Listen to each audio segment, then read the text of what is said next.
That a system logically so complete was historically impossible, it needs but a little thought to prove. Progress in human affairs is more often a pull than a push, a surging forward of the exceptional man, and the lifting of his duller brethren slowly and painfully to his vantage ground. Thus it was no accident that gave birth to universities centuries before the common schools, that made fair Harvard the first flower of our wilderness. So in the South, the mass of the freedmen at the end of the war lacked the intelligence so necessary to modern workingmen. They must first have the common school to teach them to read, write, and cipher, and they must have higher schools to teach teachers for the common schools. The white teachers who flocked south went to establish such a common school system. Few held the idea of founding colleges. Most of them at first would have laughed at the idea. But they faced, as all men since them have faced, that central paradox of the South, the social separation of the races. At that time it was the sudden volcanic rupture of nearly all relations between black and white, and work and government and family life.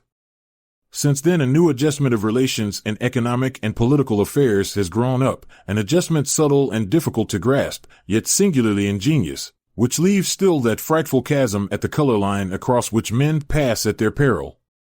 Thus, then and now, there stand in the South two separate worlds, and separate not simply in the higher realms of social intercourse, but also in church and school, on railway and streetcar, in hotels and theaters, in streets and city sections, in books and newspapers, in asylums and jails, in hospitals and graveyards. There is still enough of contact for large economic and group cooperation. But the separation is so thorough and deep that it absolutely precludes for the present between the races anything like that sympathetic and effective group training and leadership of the one by the other, such as the American Negro and all backward peoples must have for effectual progress. This the missionaries of '68 soon saw, and if effective industrial and trade schools were impracticable before the establishment of a common school system, just as certainly no adequate common schools could be founded until there were teachers to teach them. Southern whites would not teach them, Northern whites in sufficient numbers could not be had.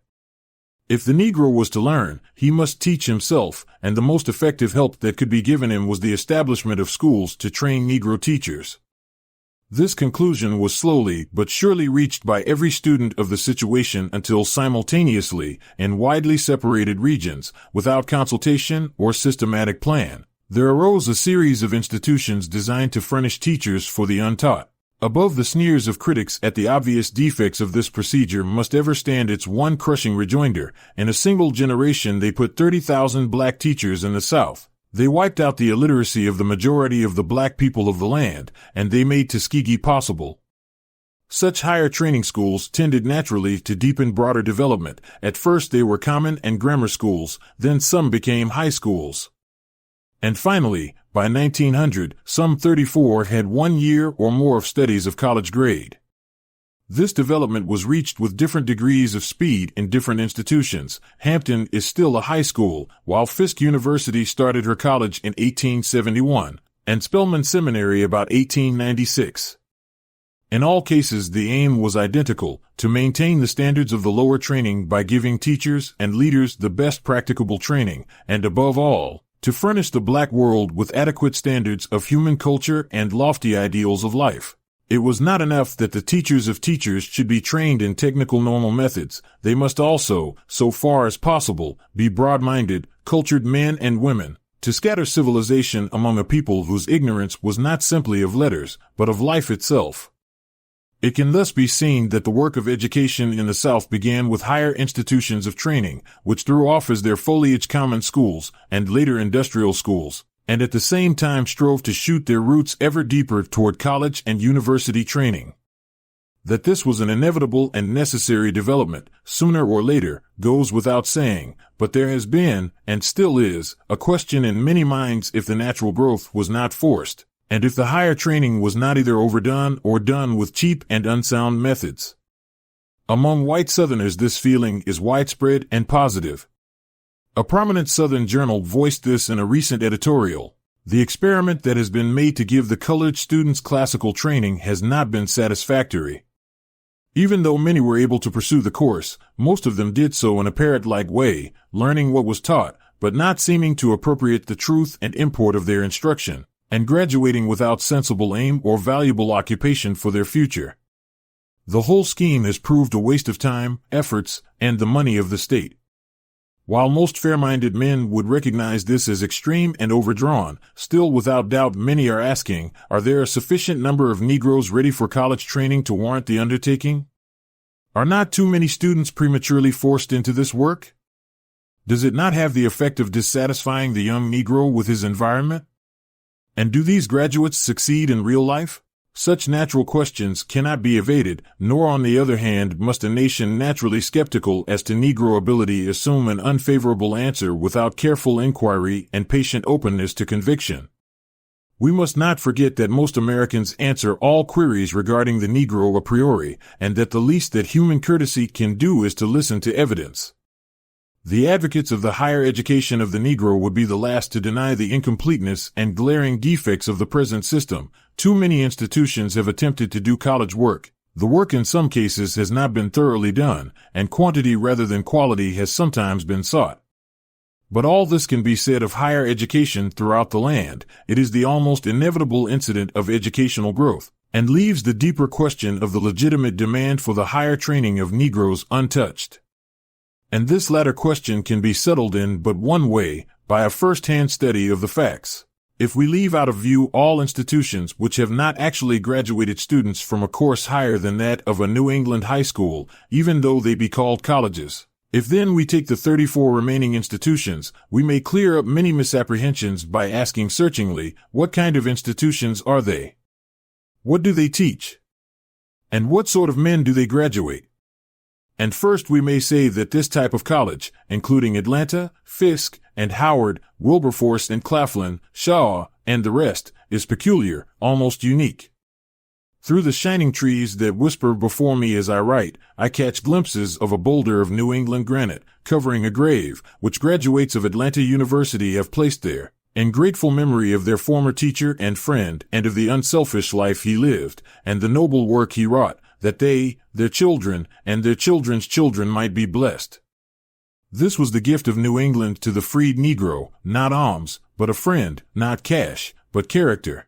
It was not and is not money these seething millions want, but love and sympathy, the pulse of hearts beating with red blood, a gift which today only their own kindred and race can bring to the masses, but which once saintly souls brought to their favored children in the crusade of the 60s, that finest thing in American history, and one of the few things untainted by sordid greed and cheap vainglory. The teachers in these institutions came not to keep the Negroes in their place, but to raise them out of the defilement of the places where slavery had wallowed them.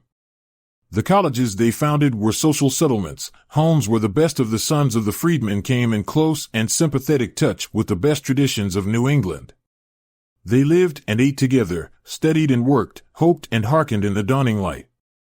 In actual formal content their curriculum was doubtless old-fashioned, but in educational power it was supreme, for it was the contact of living souls. From such schools about 2,000 Negroes have gone forth with the bachelor's degree. The number in itself is enough to put at rest the argument that too large a proportion of Negroes are receiving higher training. If the ratio to population of all Negro students throughout the land, and both college and secondary training, be counted, Commissioner Harris assures us it must be increased to 5 times its present average to equal the average of the land.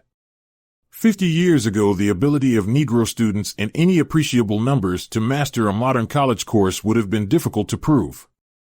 Today it is proved by the fact that 400 Negroes, many of whom have been reported as brilliant students, have received the bachelor's degree from Harvard, Yale, Oberlin, and 70 other leading colleges.